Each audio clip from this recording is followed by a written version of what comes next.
ಅವಳು ಬಂದೇ ಇಲ್ಲ ಕವಿ.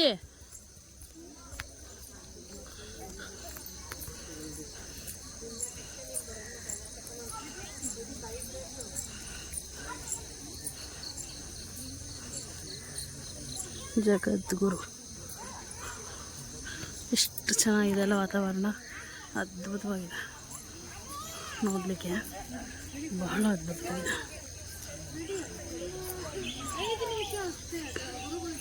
ಬ್ಯಾಗ್ ನೀನು ಇಟ್ಕೊಂಡ್ಬಿಟ್ಟು ಅವ್ರಿಗೆ ಕಳ್ಕೊತೀನಿ. ಪೀಸ್ಫುಲ್ ವಾತಾವರಣ ಏನಂತೀರಾ.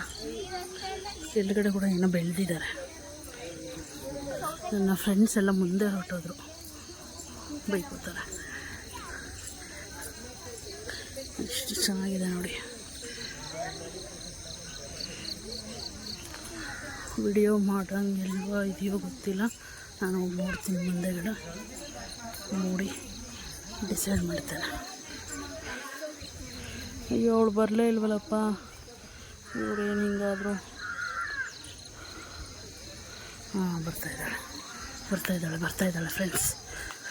ಏನು ಗೊತ್ತಾ, ಹುಡುಗಿ ಸ್ವಲ್ಪ ಕೋಪ ಜಾಸ್ತಿ, ಬಿಟ್ಟು ಬಂದರೆ ಮುನ್ಸ್ಕೋತಾಳೆ.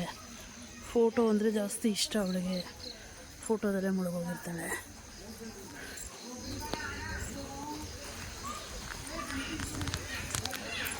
ತಿರ್ಗಾ ಸ್ಟಾರ್ಟ್ ಆಯಿತು ಮಳೆ, ಏನು ಮಾಡೋದು.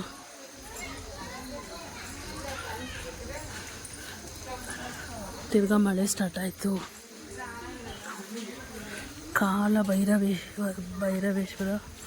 ಭೈರವ ದೇವಸ್ಥಾನ, ಶ್ರೀ ಕಾಳಭೈರವ ದೇವಸ್ಥಾನ, ಯಶೋಧ ಕೇಂದ್ರ, ಗುರು ನಿವಾಸ. ಇಷ್ಟ ಓಕೆ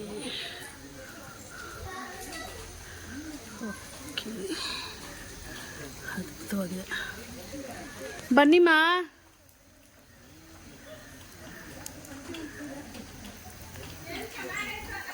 ಅಲ್ಲ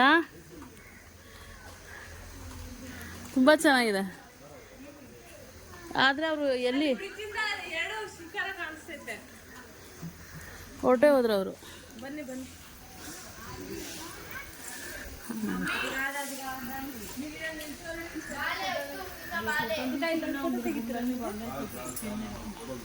ಅದಕ್ಕೆ ಅವ್ರು ಓಡೋದ್ರು ಅಂತ ಕಾಣಿಸ್ತು. ಕೊಡಲಿ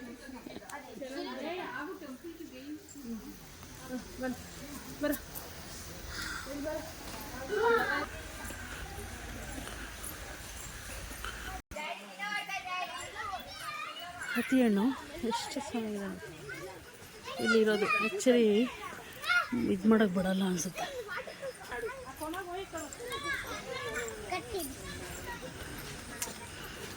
ಹೆಂಗೆ ಇಳಿಬಾರ್ದು.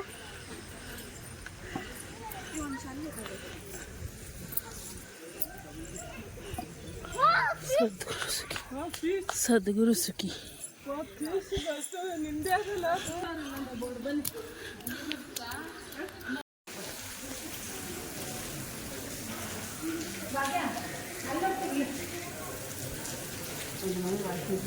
ಅಕ್ಕ ಇದು ಹೆಸರೇನು ಹೇಳಿ?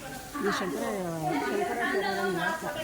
ಶಂಕರ ನಿವಾಸ. ಇದು ಇಲ್ಲಿ ಮೂಲ ನೆಲೆ ಶಂಕರಾಚಾರ್ಯರು ಮೊದಲು ಬಂದು ಇಲ್ಲಿ ಇದು ಮಾಡಿ ಅವರು ಬಂದು ನೆಲೆ ಮಾಡೋದಕ್ಕೆ ಶಂಕರ ನಿಲಯ ಅಂತ. ಇಲ್ಲಿ ಒಬ್ಬರು ಪೀಠಾಧಿಪತಿಗಳಿದ್ದಾರೆ, ಒಳಗೆ ಅವ್ರನ್ನ ಇದು ಮೀಟ್ ಮಾಡೋಕ್ಕೆಲ್ಲ ನಾವು ಇಟ್ಕೋಬೇಕಿತ್ತು.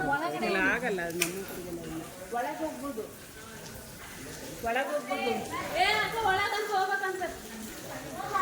ಶಂಕರಾಚಾರ್ಯರ ನಿಲಯ. ಅದ್ಭುತವಾಗಿದೆ, ನಿಜವಾಗ್ಲೂ ಖುಷಿ ಆಗುತ್ತೆ ಇಂಥ ಜಾಗಕ್ಕೆಲ್ಲ ಬಂದಾಗ.